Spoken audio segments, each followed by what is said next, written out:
What's up? This is Justin, Mr. CMB. Welcome back to the channel.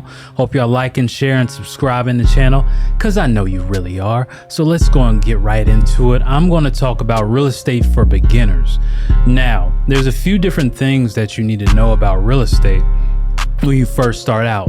And I think this gets way overlooked all the time because I don't know. I think once you hit a certain point, you don't really think about these things, but these are some things I keep in the back of my head always. Is first, you got to figure out why you're doing what you're doing. Start with that.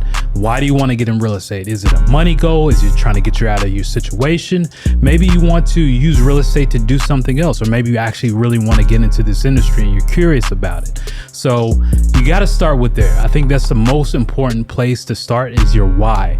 Your why. Why are you doing these things? Because that's going to separate you from the people who drop out of real estate. And I see people come and go, pause, stop, or just get in and out all the time because they don't have a why. They don't really have a defined reason they're doing this. And you need to have a defined reason to do this if you plan on moving forward and making some money and just lasting a long time in this business, whether you do it full-time or part-time. Now, number two, the second thing you should do when you're first starting out is find out what's the easiest way to start. And I always say wholesaling is the easiest way. Now, if you're limited on time, I would say you should start wholesaling auction properties. The reason why it allows you to start this part-time, not invest a lot of capital into actually trying to market when you don't really understand how to market, because you got to understand, just because someone tells you to do something, it's still a science behind it. Marketing is a whole science, and if you don't understand it, which most people don't, then you're just going to throw money. You might as well just throw money away or throw it in a strip club or blow it on a vacation or something, because you're not going to know what you're doing, right? And then also another thing is, the reason why I like it is because it allows me my time. See, a lot of people get into real estate and they're thinking it's one thing and it's not their fault. It's because they've been sold all these different things. A lot of people tell them, they speak from a perspective of up here to you down here, and you don't really see everything that we see up here because you're just still down here because you haven't done it yet. So what you got to understand is that it's going to require a lot of time starting out. It's going to rely on a lot of time, a lot of grind, a lot of grit, a lot of mental capacity that you're going to be using starting wholesaling the traditional way. And what do I mean? Cold calling, sending posters, sending mailers, figuring things out, getting this software, getting caught up in shiny object syndrome.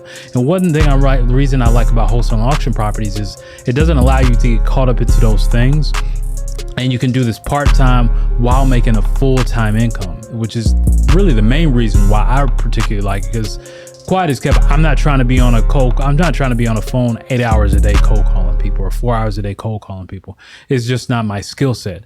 And this is why I always say you could try some things, find out what your skill set is. And that leads to number three is, what are you actually good at? So you may watch a video and someone may tell you need to do this method, but it may not align with your personality. And this is another thing that's not talked about. Not everybody can do it, but some people are just going to do it better. Yes, you can get better over time, but if you know your skill set isn't really more so speaking to people or being able to craft messages that actually convert through text messages, or being able to track and measure postcards or any of these other methods, that may not be for you, which is why I like auction properties. You can log online, find inventory, it's always there, and be able to analyze a property, which goes to skill set number two. Skill set number two, which is point number four, which is being able to analyze a property. You got to know how to do that. I say after you sit down and find out why you're doing it, figure out what your strength is, and also the amount of time you can dedicate to it, then you need to learn how to analyze property. And I have a quick calculator below that you could download to show you how to analyze properties really, really fast. You can click that link below. And also, if you need to learn how to budget your money, I have another budget sheet. You click that below and it's free. You could take it. That's my gift to you. Definitely use it. I've been using it for about 5 years now. It's helped me, saved me a lot of money and helped me realize where my money was going. But what you got to understand is, like, these skill sets, these little 4 pieces is going to set you up to actually having success, getting a deal every now and then, or just being in the same place for 4, 5, 6, 7, 8, 9, 10 years and wondering why you're not reaching the capacity you want to reach.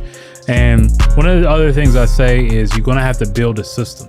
Now, as a beginner, you should have some sort of system in place when you start. Now, the system should not be running from YouTube video to YouTube video, and the system should not be jumping on the latest software. Find something, stick to it, which is why I like and why I built out the Legacy Lasting Blueprint to show you how to build your wholesale auction operation systematically that's going with you, and eventually you'll be out of it so you can just operate the business. And that's what you really need to do, because what you'll understand is you're going to get burnt out, you're going to get frustrated, and with all this content that's being thrown at you, it's just going to make you want to throw your phone at the wall. So you need a solid system. So you can click the link below. You can click my Calendly link below and actually schedule a call with me. Now, I will say this: if you don't have a job, don't schedule a call with me. I have something else for you. Click the link below if you really need to make some money today. Now, I figure for me, it works well for my personality, because like I said, I'm not trying to do this all day. I have other things I want to do with my life. So I'm still able to participate in real estate while still, having a life. And that's really the most important thing. But yes, you will have to put some work in, put some skin in the game. But starting out, those 4 points, focus on those 4 points first, and step by step. You need to know why you're doing it. It's extremely important. Don't just watch a video. I see too many watch a video and just want to start, but they have no reasoning behind it. There has to be a reason why, because that's going to keep you in the game when you're hitting your lows, and you will hit lows. Trust me, it happens to everybody. So you have to start with that. Why are you doing it? Okay. And then strategy number 2, and point number 2 is wholesaling. Easiest way to get into real estate, I suggest wholesaling auction properties, just because of the low overhead that you can get into it. And I can show you how to do that. And my other 2 points, which I can't remember off the top of my head, but you can play this video back and see them again. So if you really like this content, I want you to like, comment, share, subscribe. And this is Mr. CMB, and I'm out. Peace.